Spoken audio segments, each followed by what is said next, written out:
Alright, today we're talking about your whole home buying process. I hope this video really helps you with just having more of a grasp on what home buying looks like and some of the stuff that you will have to do to prep yourself for this. Let me tell you, it ain't gonna be easy, but with the right team, you will be just fine and they're gonna hold your hand throughout the whole process.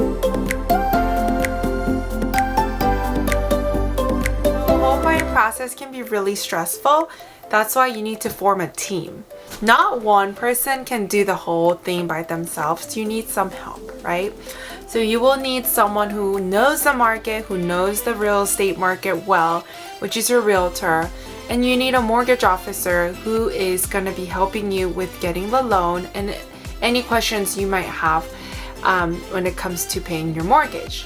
And number 3 is your attorney, who will be reviewing all your documents, your offer letter, and your negotiation terms.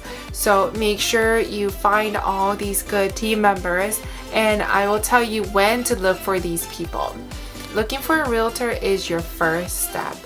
An agent who will introduce you to all these people. They have contacts with a mortgage officer and an attorney that they've worked with before. So that's why a realtor comes first. You have to find an agent who knows the local market well, who's very trustworthy. Ask your friends and families if they have someone that they can recommend. Or you can ask an agent that you know if they know of any local agent. Number 2 is you have to get pre-approved for your loan.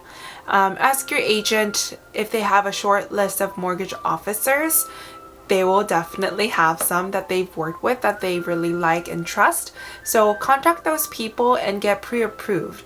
You're going to fill out an application and they're going to pull your credit if you request a pre-approval letter.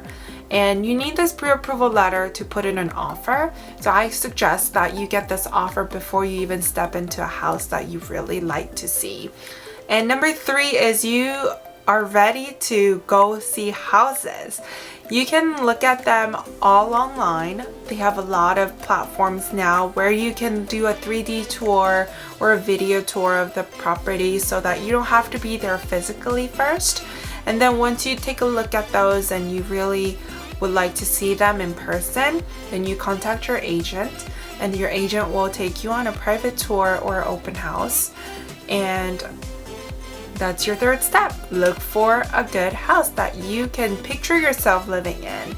Look for a property that you can picture yourself and your family living in. And ask your agent their honest opinion about these houses. There isn't going to be a house that's 100% checking off all the lists that you might have.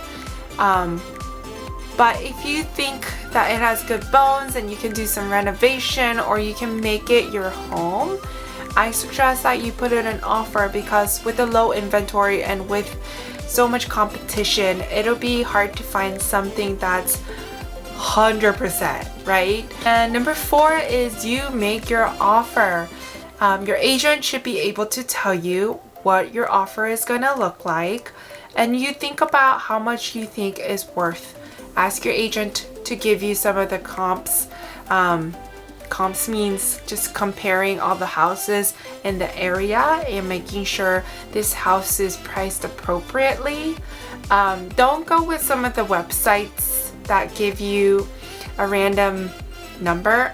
It's not random. They, run through an algorithm and it shows you what the estimated price is, but I suggest that you ask your local agent because they will have a better idea of what the comps look like. So come up with a reasonable price, but if there are multiple bids, just prepare yourself to go up a little higher than what you're putting in, because they might come back and say, hey, what is your best and final? Then you'll have to go up on the price. So you make an offer. There are so many things that you can do to make your offer look appealing. You can write a personal letter to the seller saying why you love this house, what your story is, and how you will be taking care of this house. Or you can waive some of the contingencies.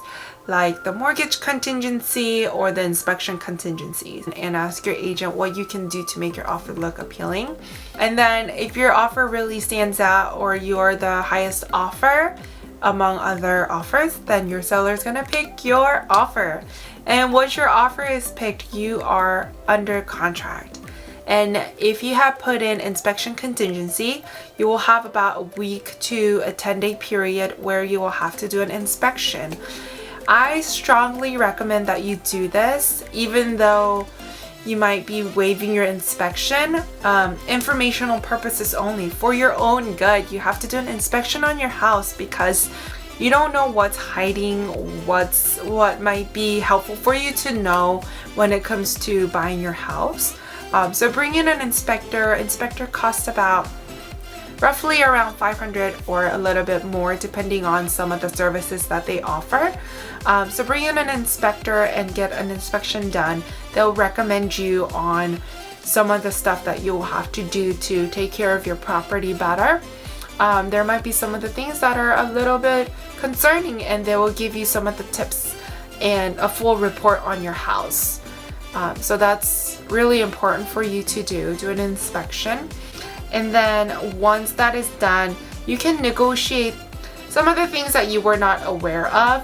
You can negotiate those terms, and sellers might be able to fix those before closing, or they might offer you some of the money as a closing credit so that you use that money towards closing costs or for fixing things after you close. And while you are negotiating all these terms on inspection and while you're doing inspection is when you will look for an attorney.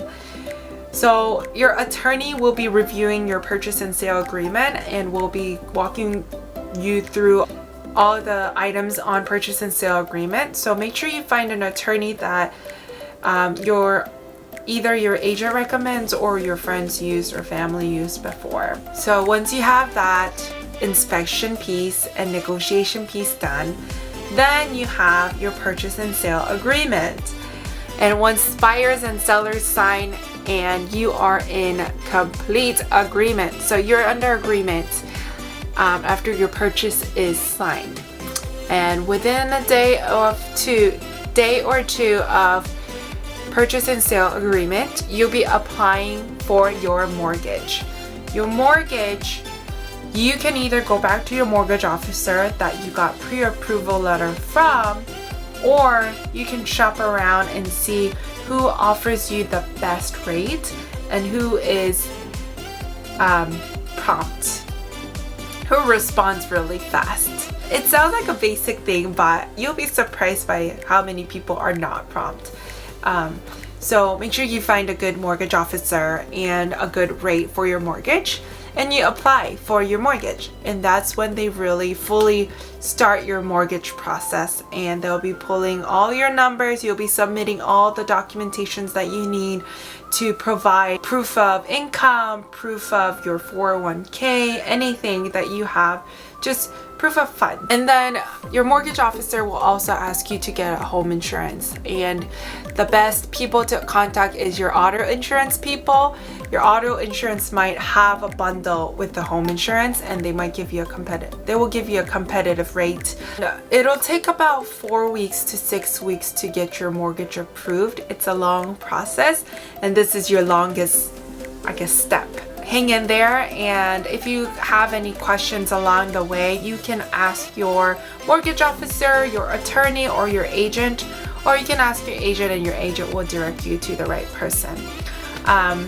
And once your mortgage approval is there and you have a commitment letter, you are ready to close on your house.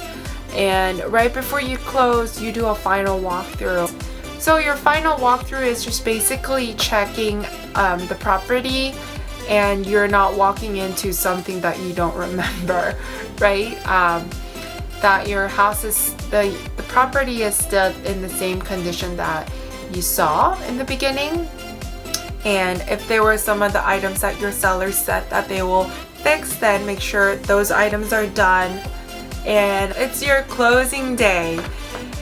Finally, you sign closing disclosure, promissory notes, and all other documents, title transfer, deed delivery, get your keys. Congratulations, you are done. So this is the whole buying process that we took a look at, and it's a long process. It can take a long time, but once you have a good team of your agent, your mortgage officer, your attorney, and yourself who's all committed to doing the right work, you will be just fine.